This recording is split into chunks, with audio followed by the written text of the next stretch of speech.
मैं पूछना चाहता हूं कि क्या मंत्रालय बिहार में फूड प्रोसेसिंग ढांचे को मजबूत करने और नई यूनिट्स की स्थापना के लिए किसी विशेष पहल पर विचार कर रहा है क्या?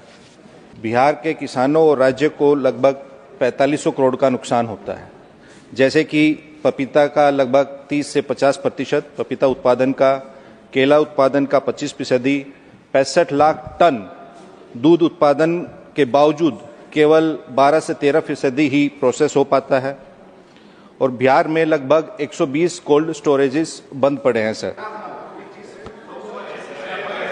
मैं इसी व्यवस्था का मैं जिक्र कर रहा हूं। मैं खुद हाजीपुर से आता हूं। हाजीपुर का केला हो, मुजफ्फरपुर की लीची हो, भागलपुर का आम हो, हमारा मखाना हो, कैसे उसको हम लोग सुरक्षित रखते हुए उसको वैश्विक बाजारों से, राष्ट्रीय बाजारों से जोड़ें, उसके लिए इस व्यवस्था को तैयार किया गया है। और इसमें सबसे महत्वपूर्ण भूमिका हमारी पीएमएफएमई की स्कीम इसमें निभा रही है। अलग और स्कीमों के माध्यम से भी, प्रधानमंत्री किसान संपदा योजना के माध्यम से भी हम लोग उस व्यवस्था निर्माण का हम लोग प्रयास कर रहे हैं। कोल्ड स्टोरेजेस का आपने जिक्र किया, वो पूरी चेन हम लोग प्रोवाइड करने का हम लोग कार्य कर रहे हैं। ईमान संजय यादव जी।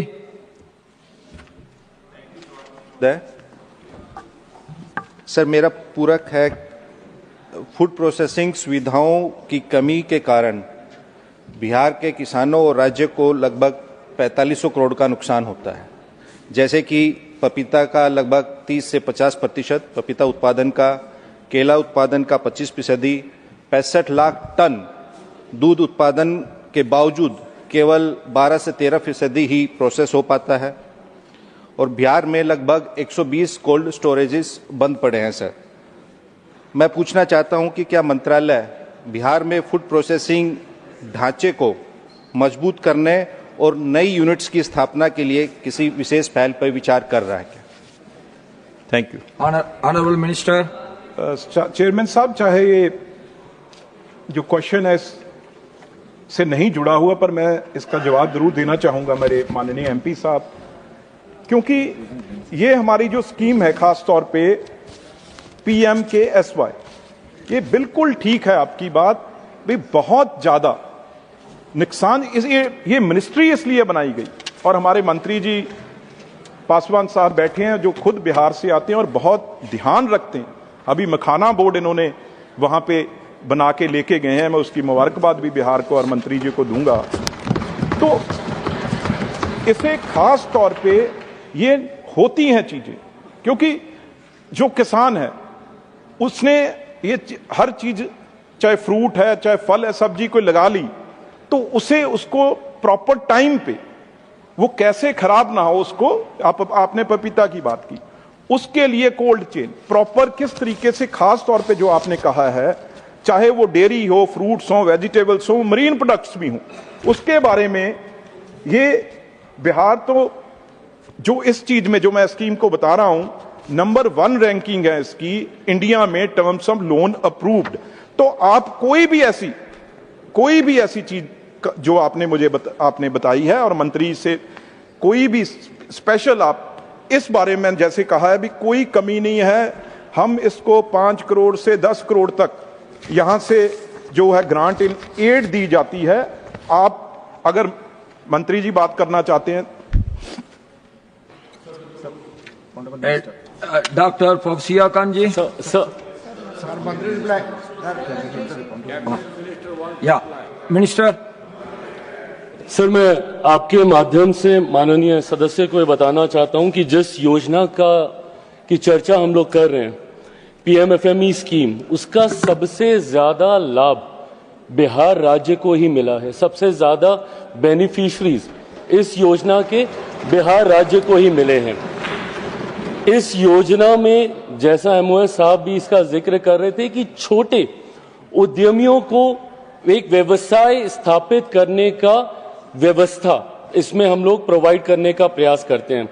गांव देहात से आने वाले छोटे छोटे गरीब परिवार से आने वाले लोगों को कैसे उद्यमी बनाया जा सके, कैसे उनको एंटरप्रेन्योर बनाया जा सके, इस सोच के साथ इस स्कीम का निर्माण किया गया था। ऐसे में पोस्ट हार्वेस्ट लॉसेस को किस तरीके से नियंत्रित किया जा सके, ऐसे में किस तरीके से उत्पादन की शेल्फ लाइफ को, उसकी गुणवत्ता को और बढ़ाया जा सके, इन तमाम चीजों को मिलाकर इस योजना को स्थापित किया गया है। मुझे खुशी है कि सबसे ज्यादा लाभ इसका जहां बिहार को मिल रहा है, वहीं हम लोगों ने विभिन्न और माध्यम से, रिवर्स बायस सेलर मीट के माध्यम से भी हम लोगों ने प्रयास किया कि किस तरीके से उन उद्यमियों को हम लोग राष्ट्रीय और अंतर्राष्ट्रीय बाजारों के साथ हम लोग जोड़ सकें। बिहार में इसको लेकर हम लोगों ने कैपेसिटी बिल्डिंग सेंटर भी हम लोगों ने खोला है। साथ ही में मुझे खुशी है कि हमारे विभाग की सबसे महत्वपूर्ण निफ्टम, एक ऐसा इंस्टीट्यूट जहां पे फूड प्रोसेसिंग को आप बढ़ावा देते हैं। लंबे समय से सर हमारे विभाग की मांग रही थी कि मात्र अभी तक देश में 2 निफ्टम है, एक कुंडली में है हरियाणा में और दूसरा तांजावुर में है तमिलनाडु में। तीसरा निफ्टम इस बार के बजट में ही माननीय वित्त मंत्री जी के द्वारा इसकी घोषणा की गई है कि तीसरा निफ्टम इस बार बिहार में खुलने जा रहा है, तो अगला निफ्टम बिहार में आएगा। साथ ही में हम लोगों ने मखाना बोर्ड का जिक्र किया, सबसे ज्यादा उत्पादन मखाना का बिहार से ही होता है। तो ऐसे में इस बात को सुनिश्चित किया जा रहा है सर कि किसी भी तरीके से बिहार ही नहीं देश भर में जो भी छोटे उद्योग इसके साथ जुड़े हुए हैं उनको किसी तरीके का कोई नुकसान। मैं इसी व्यवस्था का मैं जिक्र कर रहा हूं। मैं खुद हाजीपुर से आता हूं, हाजीपुर का केला हो, मुजफ्फरपुर की लीची हो, भागलपुर का आम हो, हमारा मखाना हो, कैसे उसको हम लोग सुरक्षित रखते हुए उसको वैश्विक बाजारों से, राष्ट्रीय बाजारों से जोड़ें, उसके लिए इस व्यवस्था को तैयार किया गया है। और इसमें सबसे महत्वपूर्ण भूमिका हमारी पीएमएफएमई की स्कीम इसमें निभा रही है।